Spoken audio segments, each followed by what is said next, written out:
Ya, shalom saudaraku terkasih di dalam Tuhan. Mengucap syukur untuk kebaikan Tuhan bagi setiap kita. Bahwa rahmat yang selalu ada bagi setiap kita. Kasih yang sungguh ajaib bagi setiap kita. Sebab begitu besar kasih Allah bagi setiap kita. Ia yang rela mati di kayu salib demi menebus dosa setiap kita. Allah yang kita sembah adalah Allah yang sangat luar biasa. Sebab sungguh besar kasih setia Tuhan. Dan sungguh ajaib Tuhan. Haleluya.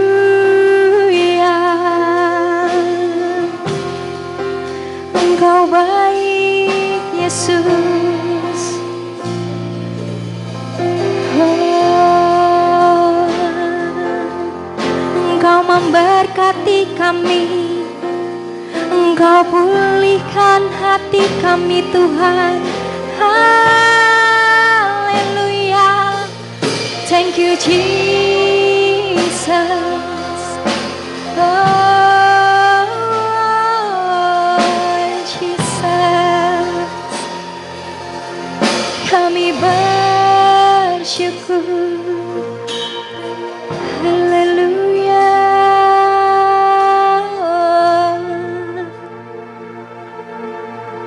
Kasih-Mu sempurna, kasih yang sempurna telah ku terima dari-Mu,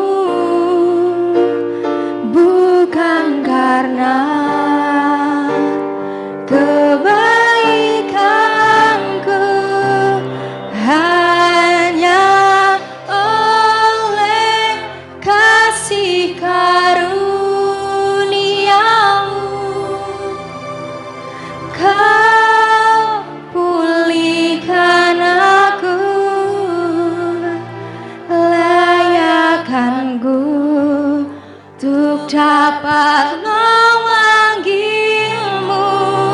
Oh Bapa, Kau beri yang ku pinta. Thank you Jesus.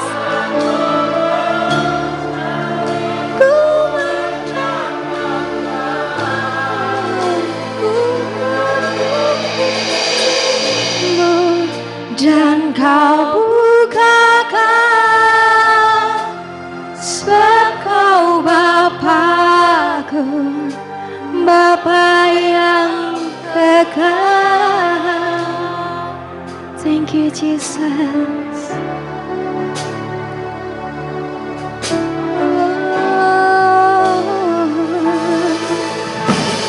Kasih yang sempurna telah ku terima dari-Mu,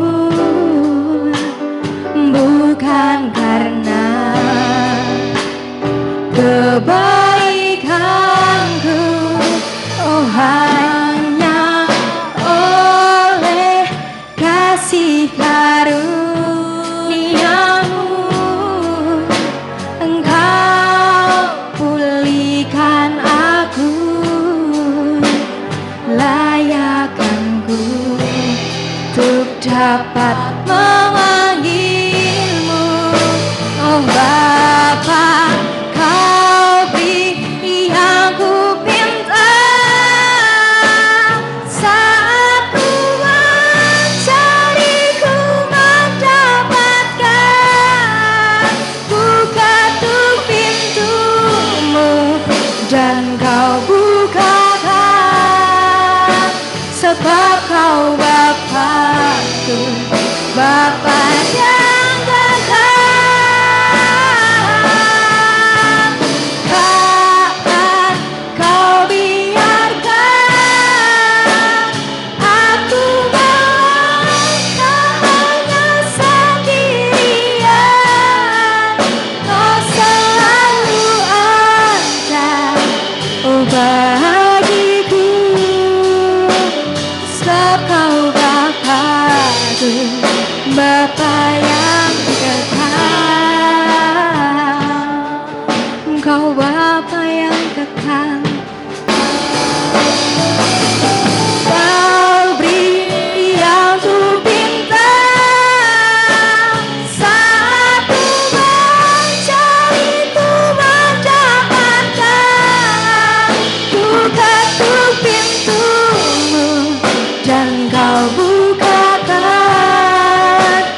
Tiada Allah lain seperti-Mu Tuhan. Kami bersyukur, terima kasih Lord.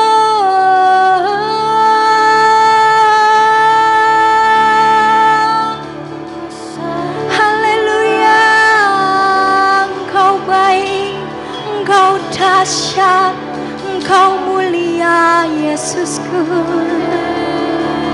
Darah-Mu tercurah,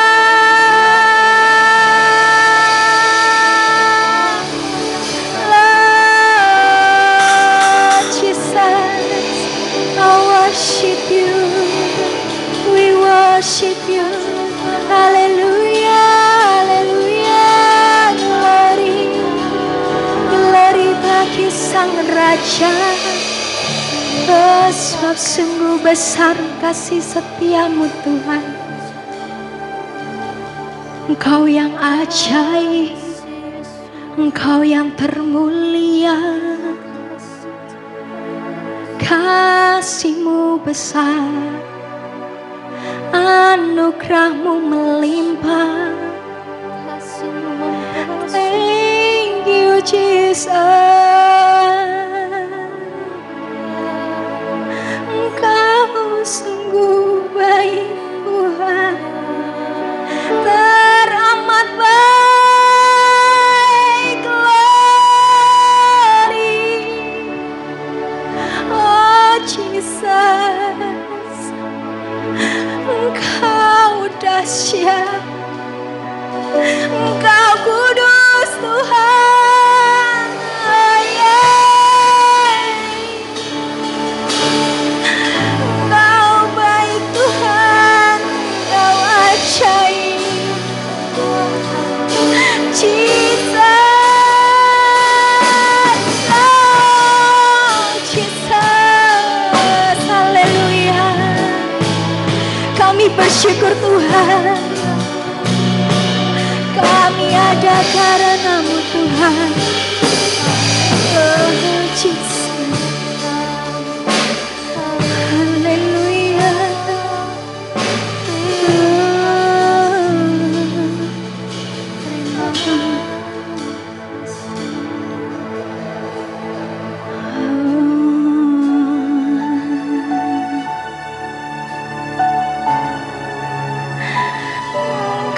Engkau baik Tuhan.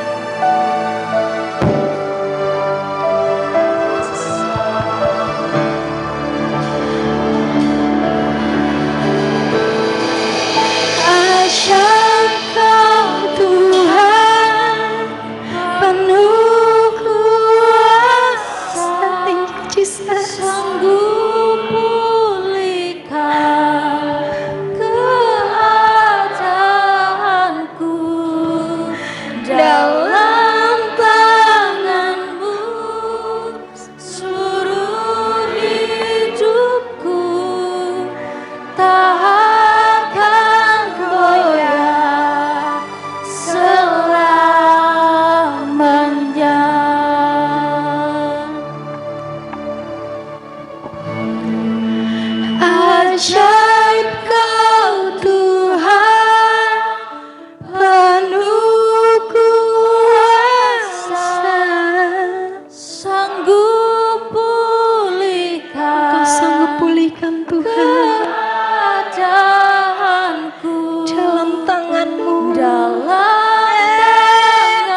kita untuk bangkit berdiri.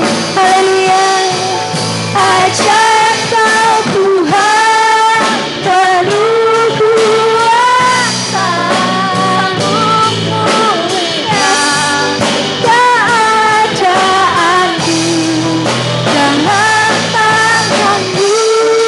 Seluruh hidupku tak akan goyah selamanya, tak akan goyah selamanya, tak akan goyah selamanya.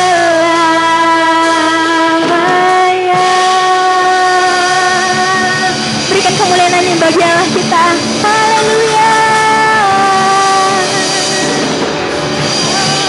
Thank you Jesus. Kami bersyukur Tuhan punya Allah seperti-Mu Yesus. Tiada Allah lain seperti-Mu. Engkau yang mengerti isi hati setiap kita Tuhan. Sebab sukacita-Mu mengalir bagi setiap kita. Kami umat pilihan-Mu, kami anak-Mu. Kami siap memuji bahkan menyembahnya demi nama-Mu Tuhan. Hanya di dalam nama Tuhan Yesus. Haleluya. Amin. Dalam Injil Matius pasal yang ke-22, ayat yang ke-21 sampai ayat 21 saja. Jawab mereka, ayat 20 dulu. Maka ia bertanya kepada mereka, gambar dan tulisan siapakah ini? Jawab mereka, gambar dan tulisan Kaisar. Lalu kata Yesus kepada mereka, berikanlah kepada Kaisar apa yang wajib kamu berikan kepada Kaisar, dan kepada Allah yang wajib kamu berikan kepada Allah. Yesus meminta kepada orang-orang yang ingin mencoba Yesus, bolehkah mereka memberikan pajak kepada Kaisar? Pertanyaan ini adalah pertanyaan jebakan yang hendak mau dilontarkan kepada Yesus. Dan Yesus dengan hikmat Tuhan memberikan jawaban. Kalau misalkan Yesus bilang tidak boleh, mereka bisa pakai jawaban Yesus itu untuk menuduh Yesus tidak tunduk kepada pemerintahan Romawi pada saat itu. Kalau misalkan dikatakan boleh, maka Yesus dianggap dia tidak tunduk kepada hukum Tuhan. Oleh karena itu Yesus memberikan jawaban. Ini gambar dan tulisan siapa? Kaisar. Berikanlah kepada Kaisar. Apa yang menjadi bagian Tuhan, juga kamu harus berikan itu kepada Tuhan. Dan saya mau katakan, bukankah saudara dan saya adalah gambar dan tulisan Tuhan itu sendiri? Oleh karena itu bawalah apa yang menjadi bagian Tuhan. Karena itu mari kita tundukkan kepala. Kami bersyukur pada kesempatan yang indah ini kami boleh membawa persembahan, persepuluhan kami kepada Tuhan. Sebagai bentuk syukur dan terima kasih kami kepada Tuhan. Oleh karena kebaikan Tuhan, serta kemurahan-Mu yang lebih daripada hidup, yang sudah kami nikmati sepanjang bulan yang sudah berlalu. Tuhan Yesus, biarlah di bulan ini kami juga terus mengalami dan menikmati berkat-berkat Tuhan yang lebih dan bahkan lebih lagi, sesuai dengan kebutuhan dan keperluan kami. Berkat-Mu atas setiap rumah tangga, berkat-Mu atas setiap usaha dan pekerjaan, berkat-Mu atas setiap rencana-rencana kami, berkat-Mu juga atas kekuatan dan kesehatan kami. Terima kasih Bapa, di dalam dan demi nama Yesus kami berdoa dan kami siap untuk membawa persembahan persepuluhan kami. Haleluya. Amin.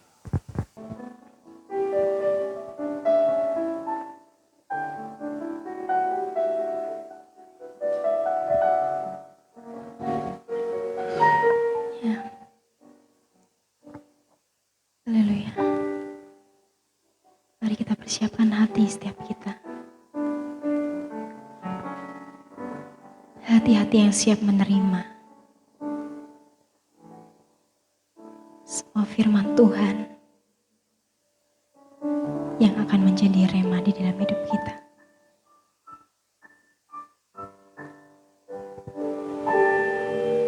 Haleluya. Kami bersyukur Tuhan.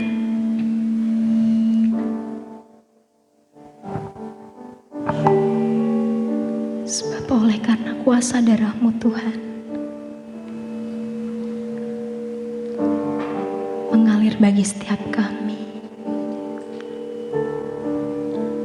tercurah bagi setiap kami Yesus.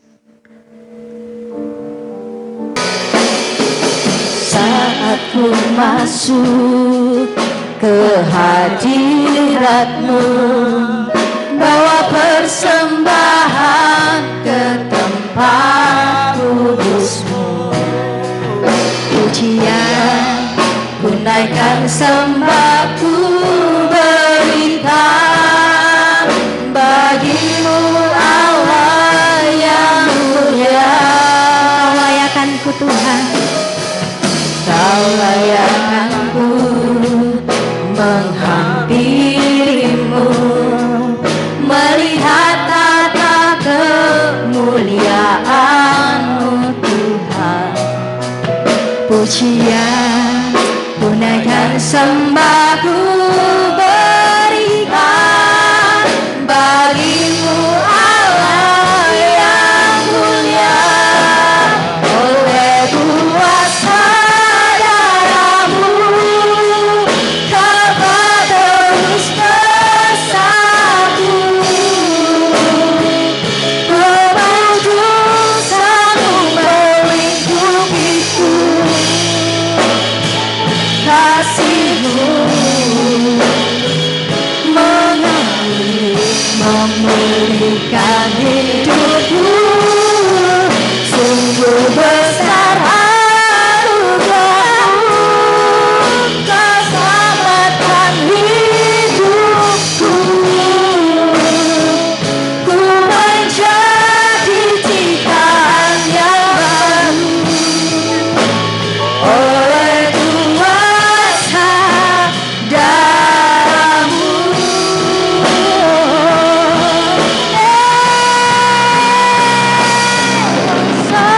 Sejarah-Mu kata terus bersatu.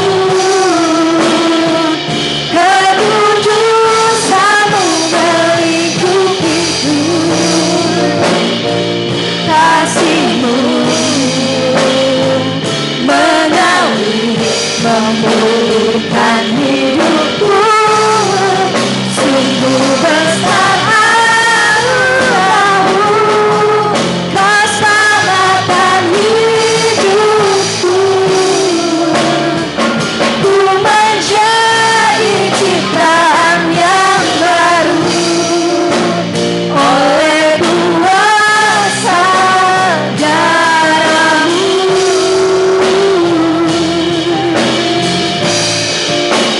Oleh kuasa darah-Mu.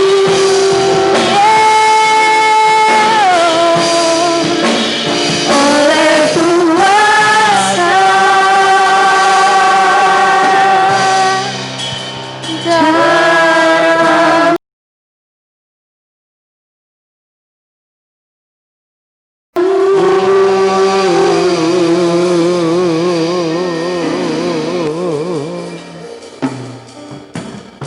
Kami bersyukur oleh karena kuasa darah-Mu, kami boleh pada kesempatan yang indah ini sehidangan dengan Tuhan untuk menikmati perjamuan kudus.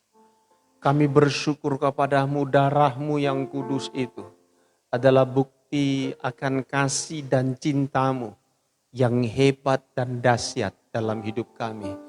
Engkaulah yang memberkati perjamuan kami pada pagi hari yang indah ini. Sehingga setiap kami yang percaya dan menerima melalui perjamuan kudus ini, Setiap kami diberkati oleh Tuhan. Setiap ikatannya dilepaskan. Dan setiap belenggu-belenggu yang mengikat, yang membuat kami letih dan lesu, belenggunya dipatahkan dan dihancurkan dalam nama Yesus. Kuasa Tuhan bekerja, kemurahan, kebaikan, dan rahmat Tuhan selalu mewarnai dan mengiringi langkah-langkah kami. Berkat-Mu bagi setiap kami yang mengambil bagian di dalam perjamuan kudus kami pada pagi hari ini. Terima kasih Bapak, kami bersyukur. Dalam dan demi nama Yesus kami berdoa. Dan kami sambut perjamuan kudus pada pagi hari yang indah ini. Haleluya. Amin. Saya undang pelayan Tuhan, silakan duduk semua. Kita menikmati perjamuan aja dulu, nanti baru firman Tuhan.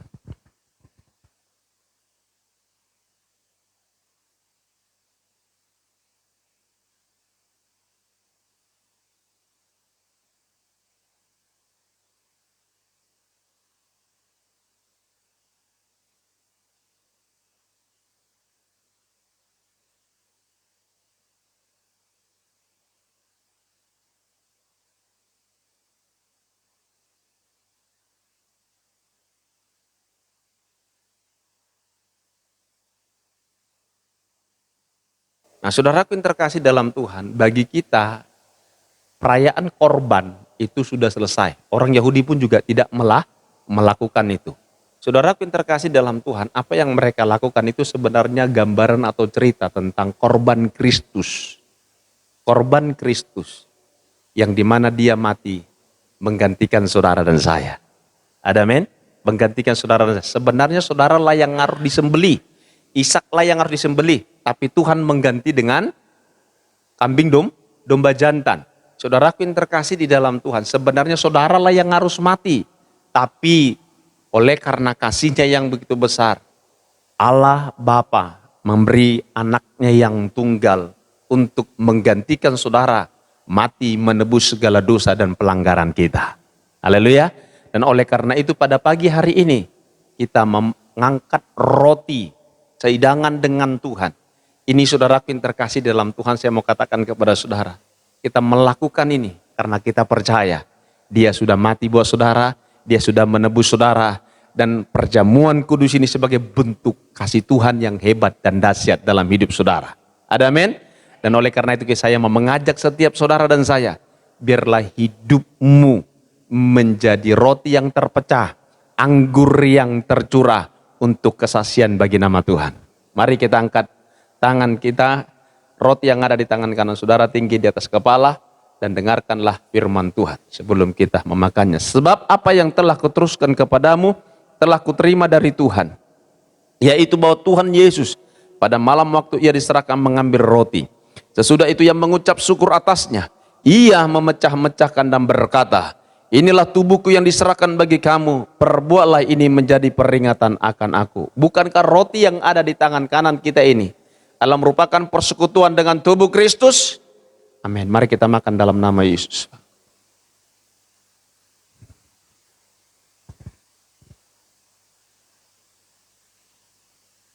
Terima kasih Tuhan. Terima kasih. Tubuhmu yang hancur terpecah-pecah menjadi bilur-bilur. Itu menanggung segala kelemahan, sakit, penyakit kami. Oleh karena pemberontakan dan ketidaktaatan kami. Kami bersyukur bahwa setiap kami yang percaya dan sudah menerima tubuh Kristus, ada kekuatan, ada kesehatan ilahi dalam setiap hidup kami.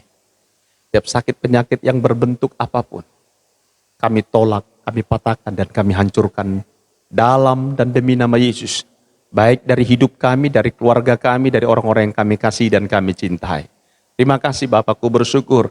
Bila kiranya kuasa kesembuhan saat ini bekerja menjamah setiap anggota tubuh kami yang mengalami kelemahan, yang mengalami sakit. Dalam dan demi nama Yesus Tuhan.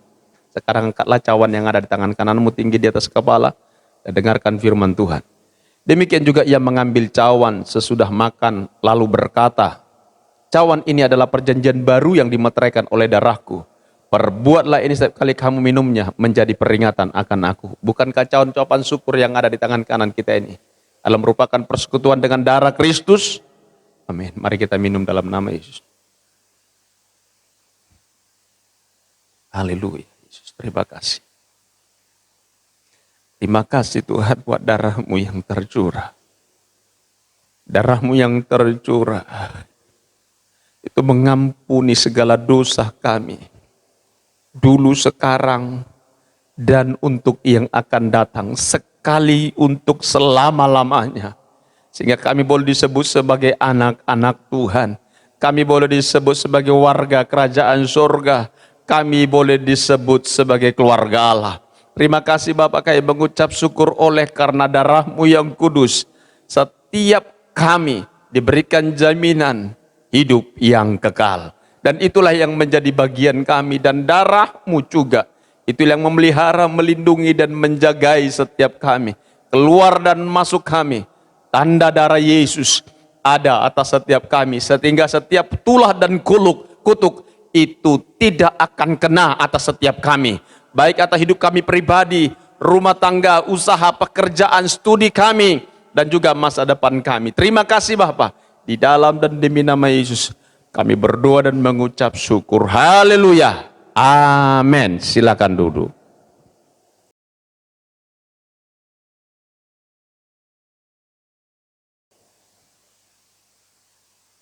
Pagi hari ini kita akan lihat firman Tuhan yang terambil dari Injil Injil Yohanes pasal yang ke-15. Injil Yohanes pasal yang ke-15. Ayatnya yang pertama sampai ayat yang ke-8. Ini mungkin sudah sering kita dengarkan, ya. Ini sudah sering kita dengarkan, tapi ada sesuatu yang baru yang ingin Bapak bagikan buat saudara dan saya. Kalau sudah ketemu, kita akan membaca ayat firman Tuhan ini bergantian atau bersaut-sautan. Saya membaca ayat yang pertama, jemaat membaca ayat yang kedua, begitu seterusnya sampai yang ke-8. Pokok anggur yang benar. Akulah pokok anggur yang benar dan Bapakkulah pengusahanya.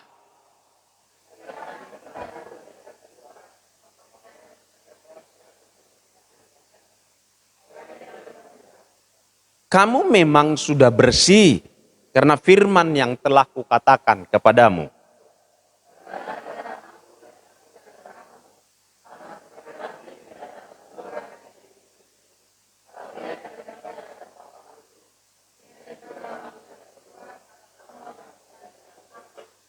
Akulah pokok anggur dan kamulah ranting-rantingnya. Barang siapa tinggal di dalam aku dan aku di dalam dia, ia berbuah banyak, sebab di luar aku kamu tidak dapat berbuat apa-apa.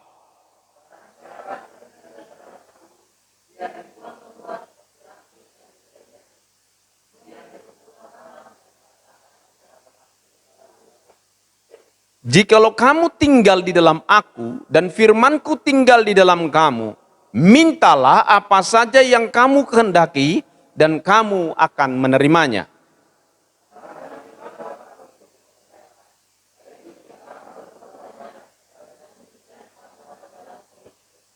Amin.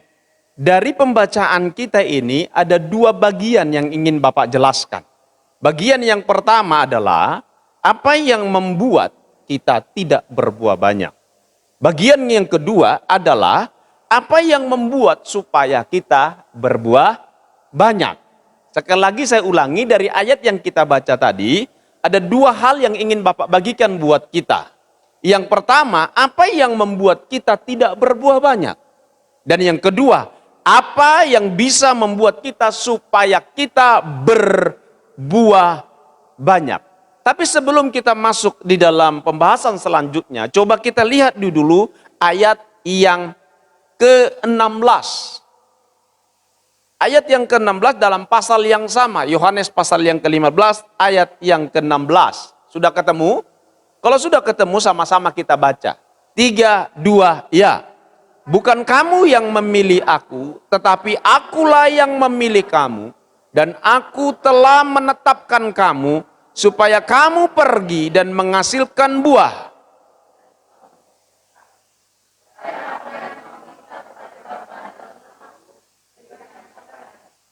Garis bawahi adalah aku telah menetapkan kamu. Garis bawahi kata menetapkan. Menetapkan itu artinya apa? Iya, tidak berubah. Menetapkan itu apa lagi? Pandu. Mempatenkan. Ada lagi yang lain?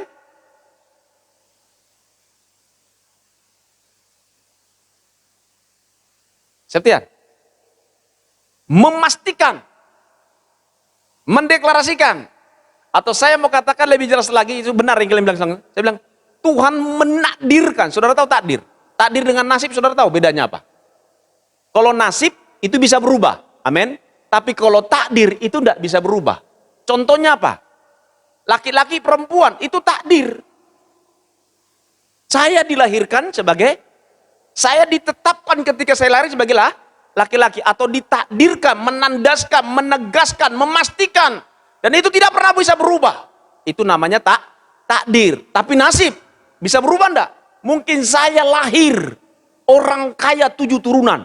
Tapi diturun ke 8, turun ke 8. Saudaraku, saya jadi miskin. Itu nasib, saudaraku terkasih. Bukan takdir. Dari ayat ini Tuhan memberitahukan kepada saudara, bahwa Tuhan menetapkan atau menakdirkan untuk saudara menghasilkan buah. Ada amin? Jadi sekali lagi ayat ini memberitahukan kepada setiap saudara dan saya, bahwa saudara dan saya sudah ditakdirkan, ditetapkan oleh Allah untuk apa? Menghasilkan buah. Jadi bilang samping kiri, samping kanan, muka dan belakang saudara, bilang kau ditakdirkan untuk berbuah. Lihat dong, lihat samping kiri, samping kanannya. Iya, harus yakin kamu berbuah. Ada amin? Setiap kita ditentukan oleh Allah, ditetapkan oleh Allah, ditakdirkan oleh Allah untuk berbuah. Nah, dari ayat-ayat yang kita baca tadi, ada 2 hal tadi yang saya katakan, yang akan kita bahas. Yang pertama, apa yang membuat kita tidak dapat berbuah? Apa yang membuat kita tidak dapat berbuah? Perhatikan ayatnya yang kedua dan ketiga. Setiap ranting padaku yang tidak berbuah apa? Dipotongnya. Dan setiap ranting yang berbuah dibersihkannya, supaya ia lebih banyak berbuah. Kamu memang sudah bersih karena firman yang telah kukatakan kepadamu. Hal yang pertama yang membuat kita tidak dapat berbuah adalah karena memang kita ini bukan bagian dari pokok. Memang saudara dan saya bukanlah ranting dari pokok yang benar itu. Di dalam terjemahan yang lain, dalam Indonesia Modern Bible, itu dibilang kayak gini. Setiap ranting padaku, perhatikan, setiap ranting yang ada padaku. Ngerti enggak? Setiap ranting yang ada padaku, yang tidak berbuah, dipotongnya. Ini kan terjemahan LAI. Pada terjemahan bahasa lainnya, saudaraku, maupun bahasa aslinya sebenarnya, itu bukan dipotong. Tapi dia apa? Setiap ranting padaku yang tidak berbuah bukan dipotong, tapi dia apa? Diangkat. Ada amin? Dia diangkat, dia dipulihkan, saudaraku yang terkasih dalam Tuhan. Setelah dia diangkat, saudaraku, dia dibersihkan. Dibersihkan dengan apa? Dibersihkan dengan firman. Jadi saudaraku yang terkasih di dalam Tuhan, kalau ada ranting atau orang percaya yang tidak berbuah, itu kemungkinan besar dia bukanlah ranting dari pokok yang benar. Kalau dia berasal dari pokok yang benar, saya mau katakan kepada saudara, kalau hari ini belum dia berbuah, Tuhan akan angkat dia, dan Tuhan bersihkan dengan firman Tuhan. Oleh karena itu saudara yang terkasihlah, apa yang membuat kita tidak dapat berbuah? Karena mungkin saja saudara dan saya memang bukan bagian daripada ranting tersebut.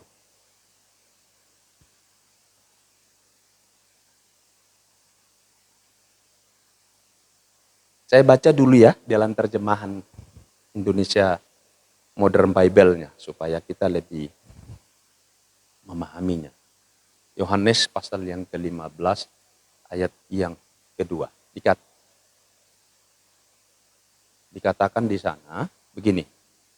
Setiap ranting padaku yang tidak menghasilkan buah, diangkatnya dan dibersihkannya, supaya menghasilkan lebih banyak buah.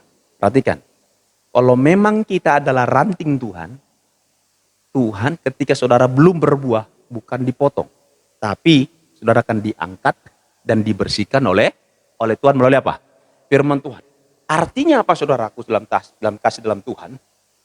Ranting yang datang dari Tuhan atau ranting Tuhan, saudaraku yang terkasih, ranting dari pokok anggur yang benar, saudaraku yang terkasih, dia pasti mempunyai gairah dan kerinduan akan firman Tuhan.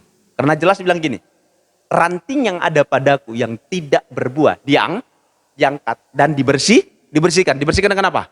Dengan firman Tuhan.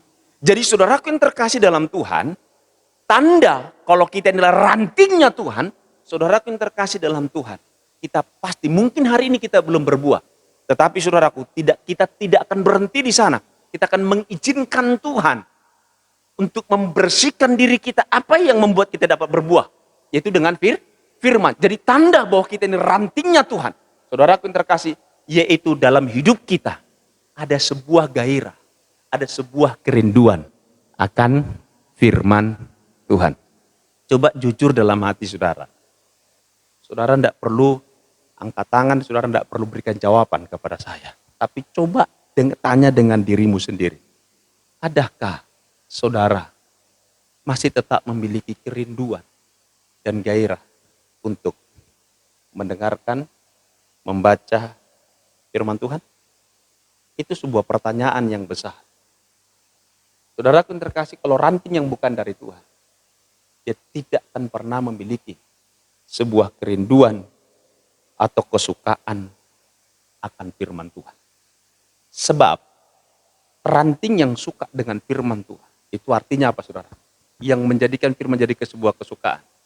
Karena dia mengerti bahwa firman Tuhan itu adalah sumber hidup bagi dia. Mazmur pasal yang pertama ayat yang kedua, yang kesukaannya ialah Taurat Tuhan dan merenungkan siang dan malam. Terus perhatikan ayat yang ketiga, digambarkan di sana, orang yang menjadikan firman Allah menjadi sebuah kesukaan, digambarkan seperti pohon. Ada men yang ditanam di mana? Di tepi aliran air. Jadi firman Tuhan itu seperti sungai. Ya, seperti sungai yang memberikan kehidupan bagi setiap pohon yang tumbuh, yang berada di samping, di sekeliling daripada sungai itu. Saudara terkasih dalam Tuhan. Oleh karena itu semua pohon yang ada di dekat sungai itu, saudaraku, pasti akan menghasilkan buah setiap musimnya. Ada amin? Ada amin? Jadi saudaraku yang terkasih, apa yang membuat kita tidak dapat berbuah? Kemungkinan besar bahwa kita bukanlah ranting dari pokok yang benar. Dari mana kita tahu? Yang kita tahu saudaraku adalah dari bagaimana saudara dan saya memiliki kerinduan atau gairah atau kesukaan terhadap firman Tuhan. Karena saudara tahu bahwa tanpa firman Tuhan saudara tidak akan hidup. Tanpa firman Tuhan saudara tidak akan pernah berbuah. Oleh karena itu, tanda bahwa kita memang adalah ranting dari pokok yang benar. Saudara dan saya mempunyai kerinduan dan kesukaan akan firman Tuhan. Dalam Yohanes pasal yang ke-6, Yohanes pasal yang ke-6 ayat 63 dan 68. 63. Rohlah yang memberi hidup, daging sama sekali tidak berguna. Perkataan-perkataan yang kukatakan kepadamu adalah roh dan hidup. Ini perkataan Yesus. Ini perkataan Yesus. Yesus sendiri memberikan sebuah pernyataan bahwa setiap perkataan-perkataan yang diucapkannya itu adalah roh dan hidup, atau roh yang memberikan kehidupan Bagi siapa? Bagi setiap kita, bagi setiap ranting-ranting yang menerima firman Tuhan. Ada amin? 68. Ini adalah pernyataan Petrus ketika Yesus bertanya. Inilah jawab Petrus. Jawab Simon Petrus kepada dia, Tuhan, kepada siapakah kami akan pergi? Perkataanmu adalah perkataan hidup yang kekal. Apa yang membuat tidak berbuah? Kemungkinan besar ranting yang tidak berbuah adalah karena dia bukan ranting yang berasal dari pokok yang benar. Kalau dia adalah ranting dari pokok yang benar, dapat dilihat dari kesukaan, dapat dilihat dari gairahnya. Untuk apa? Untuk benar firman Tuhan, hidup dalam firman Tuhan, dan melakukan firman Tuhan. Kalau itu dijadikan sebuah kesukaan, pasti saudaraku terkasih, kalau saudara nggak kerjakan, nggak lakukan, pasti semacam sesuatu ada yang kurang. Iya apa ya? Contoh, JJ ini setiap hari sore hari main basket. Mana si Vanes? Kecapean. Setiap hari saudaraku terkasih. Kamu sama Vanes ya main basket? Nah, setiap hari setiap sore. Kenapa? Coba nggak dibikin, rasanya kayak ada yang kurang. Contoh yang lainnya apa saudaraku? Contoh, ini bukan nyindir, cuma nyinggung. Rokok, itu kan sesuatu yang menyenangkan. Iya kok Heria? Ini saudaraku terkasih, habis makan atau kemana, kalau nggak ada rokok rasanya gimana? Ada sesuatu yang ada yang kurang. Iya bang ya?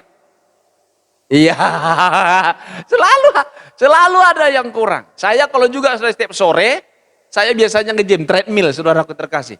Kalau 1 hari 2 hari rasanya, kalau udah nggak kesana saudaraku, rasanya kok badan ini nggak enak, saudaraku terkasih. Jadi dengan kata lain, kalau kita menjadikan sebuah kesukaan, saudaraku yang terkasih dalam Tuhan, itu biasa tidak pernah bisa jauh dari hidup kita. Karena itu adalah merupakan sebuah kesukaan bagi kita. Ada amin? Siapa yang suka di sini yang nggak suka uang? Semua suka uang, apalagi Bu Cencen.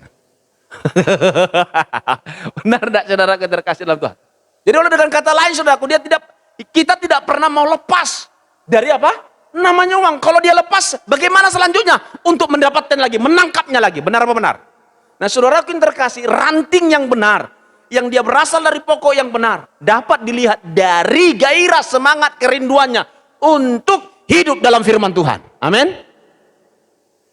Ini yang pertama, yang membuat kita tidak dapat berbuah, kemungkinan kita bukanlah ranting yang berasal dari pokok yang benar. Bagaimana kita dapat mengetahuinya? Dapat dilihat bagaimana saudara dan saya. Hati saudara coba kau jujur. Apakah saudara mempercayai bahwa firman Tuhan itu adalah sumber kehidupan dalam hidupmu? Itu yang menjadi pertanyaan. Kalau engkau menjadikan dia sebagai sumber kehidupan, dan engkau tahu di dalamnya ada roh dan kehidupan Tuhan. Saudaraku yang terkasih, saya percaya roh melalui firman Tuhan itu akan membuat saudara pasti akan berbuat. Tepuk tangan bagi Tuhan kita. Yang kedua, apa yang membuat kita tidak dapat berbuah? Ayat 4 dan 6 ada kata-kata di sana tinggal, ya. Tinggallah dalam aku dan aku dalam kamu, sama seperti ranting tidak dapat berbuah dari diri sendiri kalau ia tidak tinggal pada pokok anggur. Demikian juga kamu tidak dapat berbuah jika kamu tidak tinggal di dalam aku. Ayat 6, barang siapa tidak tinggal dalam aku, ia dibuang keluar seperti ranting dan menjadi kering. Kemudian dikumpulkan orang dan dicampakkan ke dalam api, lalu dibakar. Apa yang membuat orang tidak dapat berbuah? Yang kedua adalah karena orang itu tidak mau tinggal di dalam dia. Apa maksud atau arti tidak mau tinggal di dalam dia? Yaitu artinya dia menolak Tuhan. Loh, Pak udah percaya kok bisa nolak Tuhan? Nah saudara, nanti kita lihat ayat yang lainnya. Jadi saudaraku, apa yang membuat tidak dapat berbuah adalah karena dia tidak tinggal di dalam dia. Tidak tinggal di dalam dia artinya dia menolak Tuhan. Menjadi apa? Menjadi sumber dalam hidupnya.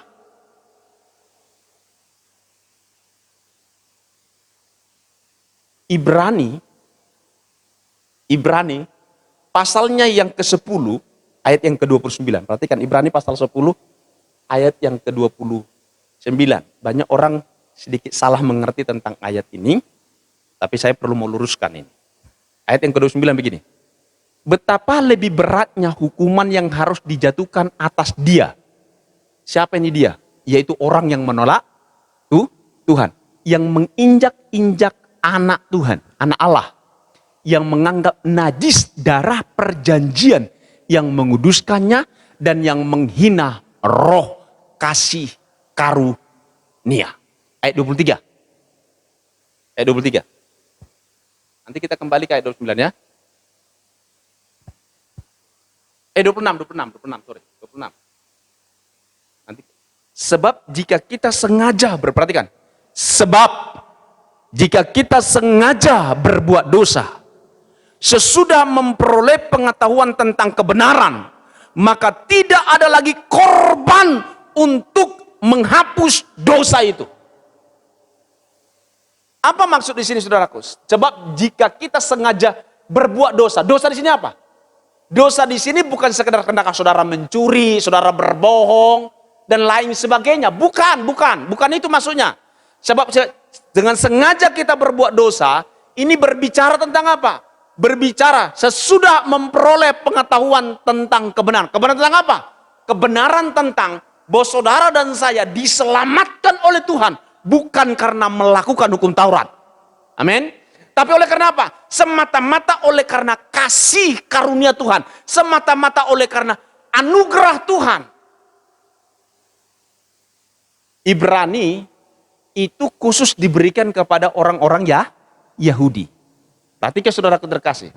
Mengapa Tuhan sangat keras? Ayat yang ke-29 tadi, perhatikan ayat 29 tadi. Betapa lebih beratnya hukuman yang harus dijatuhkan atas dia. Karena kayak gini saudaraku. Kamu menolak hukum Taurat saja, hukum Musa, hukum sangat berat. Apalagi kamu menolak darah Kristus, menolak Yesus yang datang untuk menyelamatkan engkau melalui darahnya.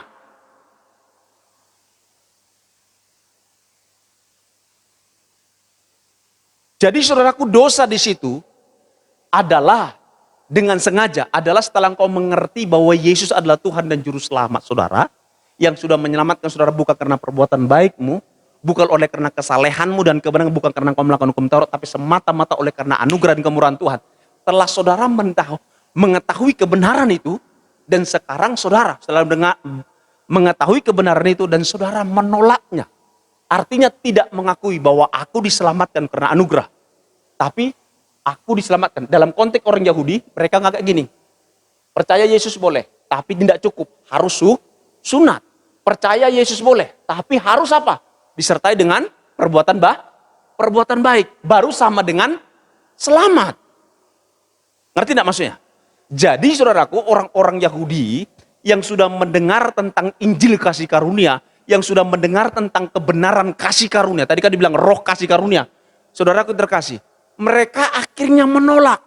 Dan mereka menganggap tidak cukup hanya Yesus. Itu harus plus dengan sunat, atau melakukan hukum Taurat, atau plus melakukan perbuatan baik, baru aku selamat atau diberkati. Saudaraku, itulah yang disebut dengan melakukan dosa dengan sengaja. Menolak Yesus sebagai Tuhan dan Juru Selamat satu-satunya. Saya sempat sharing 2 hari yang lalu dengan seseorang yang dimana seseorang ini dulu di GBI, terus dia pindah, dia keluar ikut dengan Pak Erastus. Nah, Pak Erastus ini saudaraku terkasih, kalau kita mau jujur, kalau saya udah ngomong kerasnya, dia sedang melakukan apa yang sedang kita baca. Karena kayak gini, bagi dia tidak cukup untuk percaya Yesus engkau diselamatkan, tapi harus disertai dengan perbuatan baik, dia melakukan hukum Taurat. Baru sama dengan engkau selamat. Yang dengan kata lain, dia sedang menolak roh kasih karunia yang menyelamatkan. Saya share sama dia hampir 2 jam. Dan saya bilang gini, keputusan di tangan saudara. Keputusan di tangan engkau. Jadi saudaraku, Dosa di sini bukan sekedar dosa-dosa yang itu udah nggak ada lagi hitungannya saudaraku. Tapi dosa di sini yang ke-26 tadi adalah saudara dan saya sengaja menolak roh kasih karunia. Sengaja menolak karya Kristus di kayu salib dengan penumpahan darahnya. Oleh karena itu betapa lebih beratnya hukuman yang harus dijatuhkan atas dia yang menginjak-injak anak Allah. Menginjak-injak anak Allah yang menganggap najis darah perjanjian yang menguduskannya. Amin. Jadi saudaraku yang terkasih, siapakah mereka yang menginjak-injak itu? Menginjak-injak darah perjanjian Tuhan, yaitu mereka yang menolak Yesus sebagai Tuhan dan Juru Selamatnya dalam hidupnya. Nah, kita kembali tadi. Tinggal, siapakah orang yang tidak dapat berbuah? Yaitu mereka yang tidak tinggal di dalam dia. Yang artinya menolak Yesus sebagai Tuhan, sebagai sumber dalam hidupnya. Sehingga apa yang terjadi saudaraku? Sehingga ranting yang tidak menjadikan Yesus, yang adalah pokok kebenaran, pokok yang benar itu saudaraku, menjadi sumber dalam hidupnya. Maka ranting itu, tandanya ini saudaraku, tandanya ini. Tandanya bahwa hidup ranting ini, itu sama seperti kebanyakan orang. Sama seperti kebanyakan orang. Yaitu hidup hanya berpusat kepada dirinya sendiri. Sekali lagi. Hidup sama seperti kebanyakan orang yang hanya berpusat pada dirinya sendiri. Selalu pertanyaan orang yang model seperti ini adalah untung dan ruginya buat aku apa? Selalu pertanyaannya adalah untung dan ruginya buat saya apa? Jadi itu cara hidup ranting yang tidak menjadikan pokok yang benar itu Yesus sebagai sumber dalam hidupnya. Kalau dia jadikan Yesus sebagai sumber, saya percaya dia tidak akan bertanya untung dan rugi. Karena dia tahu bahwa semua kalau dia bisa berkarya, kalau dia bisa menghasilkan, kalau dia bisa berbuah, itu bukan karena aku tapi karena Tuhan. Ada amin? Sehingga ketika ranting yang berbuah, contoh ini saya berikan, ranting yang berbuah dan buahnya diambil, ranting gak ngamuk-ngamuk. Buset deh, kamu gak tahu ya berapa lama gua. Dia marah gak ranting? Ranting gak marah. Mau diambil dia petik silakan. Buah apa yang di sini yang banyak ini? Jambu apa ini? Jamaika ya? Itu setiap apa selalu banyak buahnya. Ada protes rantingnya? Enggak, lu ambil apa? Kenapa? Ranting dia tahu, dia berbuah bukan karena kekuatannya, tapi dia bisa menghasilkan buah yang banyak. Kenapa? Dia tetap tinggal pada pokok, yang artinya dia menjadikan pokok itu menjadi sumber dalam hidupnya. Amin. Jadi kenapa ranting tidak dapat berbuah banyak? Karena dia tidak tinggal di dalam dia, artinya menolak Yesus sebagai sumber dalam hidupnya. Tanda orang yang seperti itu adalah hidupnya hampir sama dengan kebanyakan orang, yaitu yang hanya berpusat kepada dirinya sendiri dan selalu bertanya begini, untung dan ruginya buat aku apa? Itu selalu. Ranting yang menolak tinggal di dalam Yesus selalu berkata demikian karena dia berpikir bahwa dia bisa begini karena aku. Dia lupa itu karena Tuhan. Kalau kita sadar, apapun mungkin yang diambil dari kita tahu itu bukan karena hebat dan kuatku, tapi karena Tuhan yang memberi. Kita percaya gini, kalau diambil saya percaya Tuhan pasti akan ganti.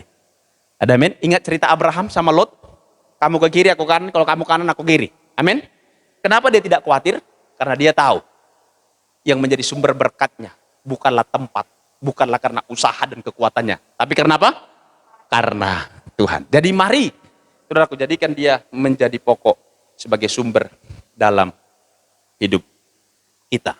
Yang bagian yang kedua, apa yang membuat supaya kita dapat berhasil? Saya selesaikan dalam waktu yang singkat. Yang pertama adalah supaya kita dapat berbuah, sadar siapa kita di dalam Tuhan. Kita seringkali lupa atau tidak sadar siapa kita di dalam Tuhan.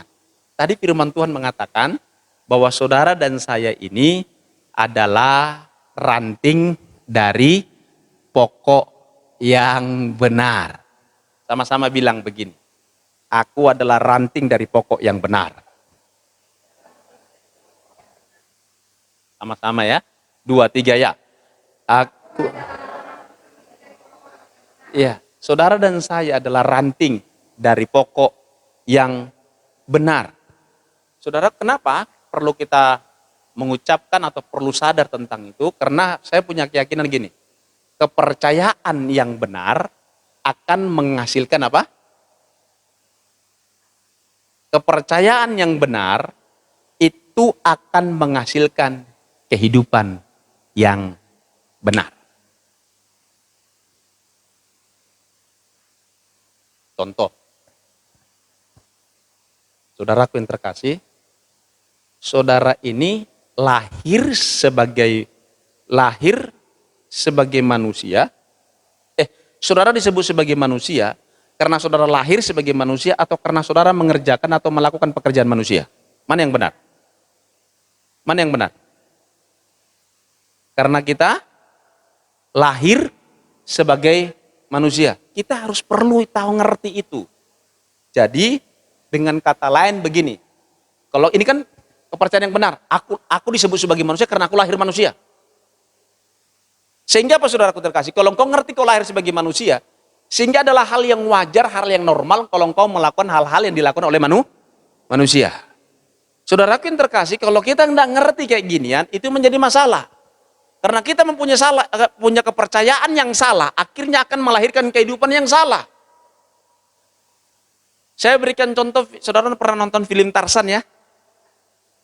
Tarzan sebelum dia ketemu dengan manusia, ketemu dengan peradaban manusia, itu di Tarzan kan dibesarkan oleh siapa? Dibesarkan oleh King Kong, apa? Gorila. Dengan kata lain, sehingga apa saudaraku, si Tarzan ini berpikir bahwa dia adalah anak gorila. Karena dia merasa bahwa dia tahu bahwa dia adalah anak gorila, sehingga apa? Dia berperilaku seperti gorila. Sampai dia ketemu dengan manusia, dan manusia itu memberitahu, kau bukan gorila.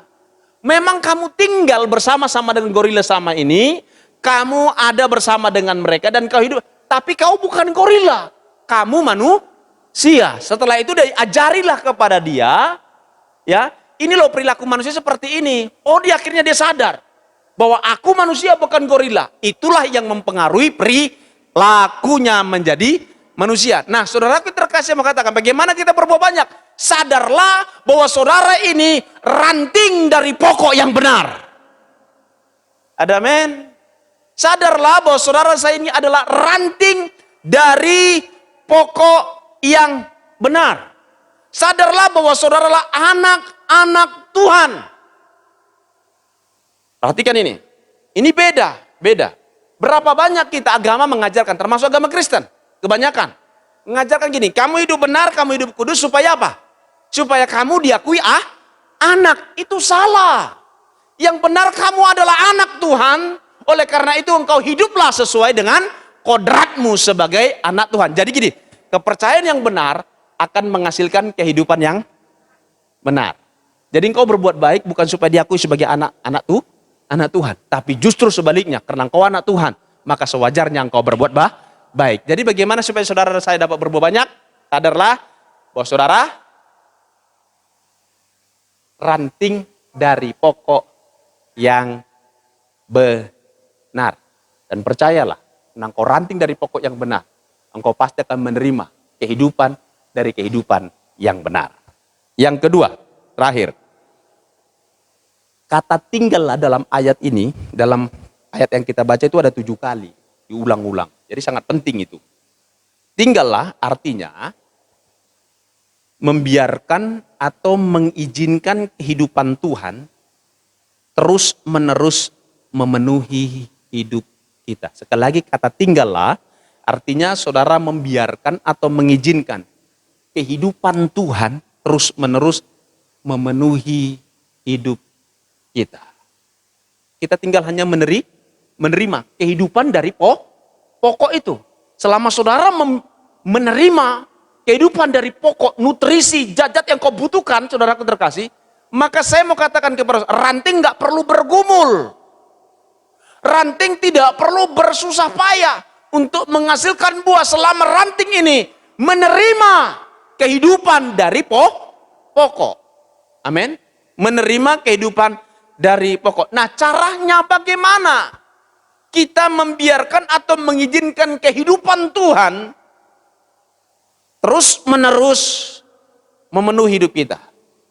Kalau saya bilang begini, yaitu dengan membangun kesadaran akan kasih setia Tuhan, akan kebaikan kemurahan Tuhan, dan rahmat Tuhan selalu baru setiap hari buat saudara dan saya. Besar kesetiaannya. Ratapan pasal 3 ayat 22 sampai ayat yang ke-23. Ini ayat yang terakhir. Sama-sama kita baca ya. 3, 2 ya. Tak kesudahan kasih setia Tuhan, tak habis-habisnya rahmatnya, selalu baru tiap pagi, besar kesetiaan. Garis bawahi besar kesetiaan. Kesetiaan siapa yang besar? Kebesaran saudara atau kebesaran yang besar kesetiaanmu atau kesetiaan Tuhan? Kesetiaan Tuhan. Oleh karena kesetiaan Tuhan besar, maka ayat 22, ulang lagi. Karena kesetiaan Tuhan yang besar, ayat 22. Ayat 22. Karena kesetiaan Tuhan yang besar, maka tak berkesudahan kasih setia Tuhan, tak habis rahmatnya, selalu baru setiap hari. Jadi bagaimana caranya tinggal di dalam Dia, atau membiarkan kehidupan atau mengizinkan kehidupan Tuhan terus menerus memenuhi saudara? Itu bangunlah kesadaran tentang kasih setia Tuhan, tentang kebaikan Tuhan, tentang kemurahan Tuhan, tentang rahmat Tuhan yang selalu baru setiap hari buat saudara dan saya. Amin. Itu pengertian kata tinggal. Jadi setiap hari saudaraku terkasih, apapun yang sedang kau alami, situasi apapun yang sedang kau alami, kesulitan apapun, tekanan apapun yang sedang saudara alami, saudaraku terkasih, bangunlah kesadaran akan kasih setia, kemurahan, kebaikan, dan rahmat Tuhan. Saudara bilang gitu, aku tahu rahmatmu baru setiap pagi, setiap hari bagiku. Kebaikan dan kemurahan. Kau sedang dalam pergumulan apa?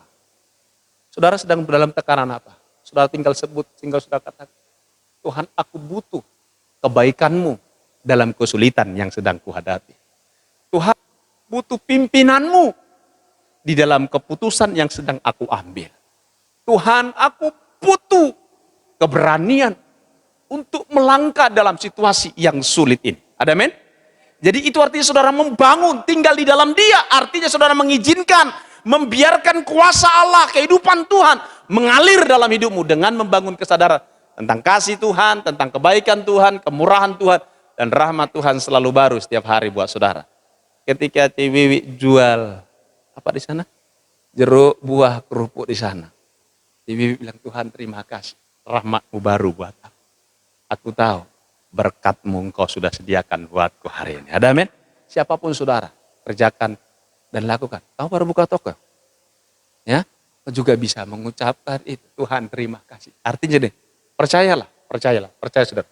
Ketika engkau tetap tinggal dalam Dia. Saya mau katakan, ranting tidak perlu bersusah payah dan bayar harga untuk menghasilkan buah. Ada amin? Hiduplah, tinggallah di dalam Dia. Dan kau akan melihat kehidupan Tuhan akan mengalir dalam rumah tangga kita, mengalir dalam hidup kita, usaha dan pekerjaan dan masa depan kita.